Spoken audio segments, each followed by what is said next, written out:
Langsung saja. Kalian pernah nggak sih rasain emosional kalian tuh tiba-tiba berubah? Kayak sensitif aja gitu, pengen marah, gitu pengen sedih, atau mungkin kalian merasa kayak pesimis atau negatif. Ada pernah nggak ngerasain kayak gitu di sini? Pernah. Oke, itu tadi yang saya sebutin tadi ialah gejala-gejala stres. Nah, hari ini saya akan bahas gejala-gejala stres yang mungkin dianggap serius. Yang dulu nih, kenali tanda stres serta 3 tips mengatasinya.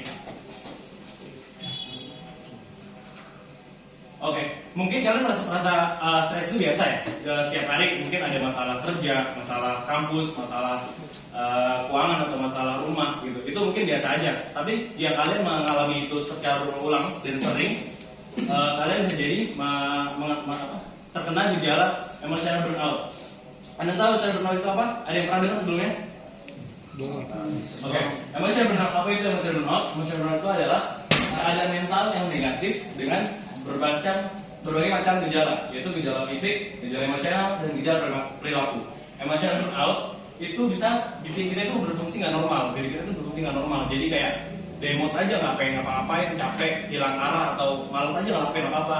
Dan emotional burnout ini terjadi karena akumulasi stres. Mungkin kalian ngerasain kayak ya banyak lah stres-stres yang ada di keseharian kita gitu. Mungkin pusing banyak tugas, pusing banyak kerjaan gitu. Nah, selanjutnya gimana? Apa sih tanda-tanda kita mengalami emotional burnout itu? Yang pertama ialah capek fisik yang parah. Kayak kita tuh ngelakuin udah kerja terus istirahat mungkin 2 jam 3 jam, makan atau tidur sebentar. Tapi setelah kita bangun kayak rasa masih capek gitu, masih kayak kurang aja istirahatnya. Atau mungkin kita kerja Senin sampai Jumat, terus Sabtunya kita liburan ke puncak atau kemana. Tapi ketika kita telah melaksanakan liburan itu masih ada kayak ngerasa capek. Nah, itu bisa jadi kalian mengalami salah satu tanda-tanda emosional burnout. Lalu yang kedua ialah emosi yang sangat labil.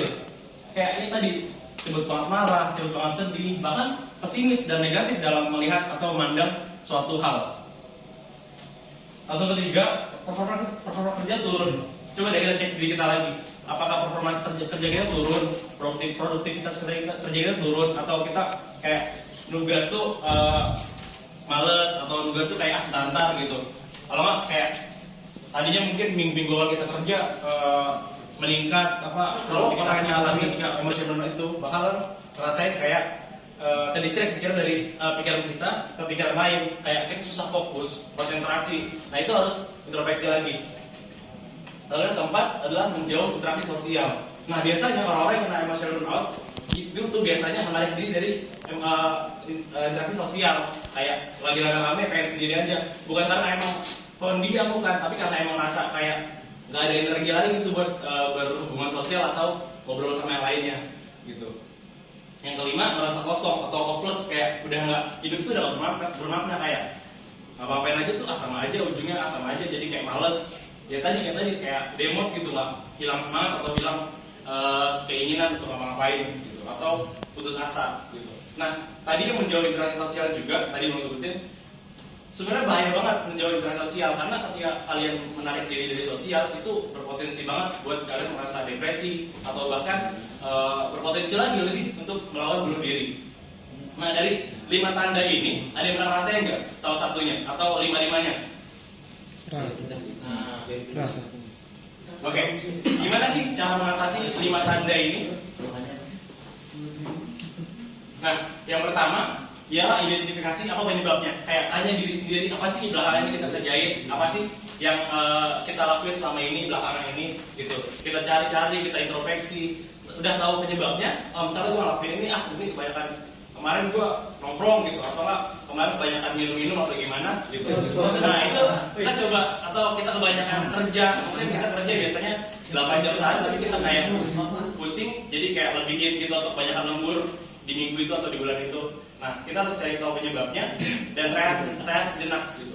Nah, alangkah bagusnya ketika kalian merasakan emotional burnout itu kalian menurunkan intensitas kerja, bukan berarti menunda atau menghilangkan pekerjaan, bukan, tapi yaitu mendelegasikan pekerjaan. Tapi sebelum melakukan itu harus menghitung dulu atau mengukur dulu gimana kita mendelegasikan pekerjaan, tapi tidak merugikan orang lain. Dan ketika kita melakukan rehat itu secara planning dan secara terstruktur agar rekan diri dia hidup dan sehat dan positif. Nah, faktor burnout, emotional burnout itu tidak terjadi bukan hanya karena psikologis tapi juga fisik. Mungkin kita sering makan junk food atau pola makan nggak bagus atau pola tidur nggak bagus, kita harus kita introspeksi lagi karena bisa jadi dari situ juga gitu. Atau mungkin kita kurang olahraga setiap minggunya gitu, atau kurang aktivitas lah, itu bisa jadi emotional burnout itu terjadi karena itu. Jadi kita harus banyak olahraga, banyakin makan sehat, kurangin junk food atau kopi-kopi segala macam gitu. Kopi bagus tapi ada jeleknya juga di tubuh kita gitu kan. Kalau kebanyakan. Yang ketiga terakhir adalah silaturahmi. Karena silaturahmi itu bagus banget buat emotional burnout. Karena ketika kita lagi mengalami emotional burnout, kita membutuhkan energi positif untuk membangkitkan tenaga positif dalam diri kita dan menyembuhkan emotional burnout tadi.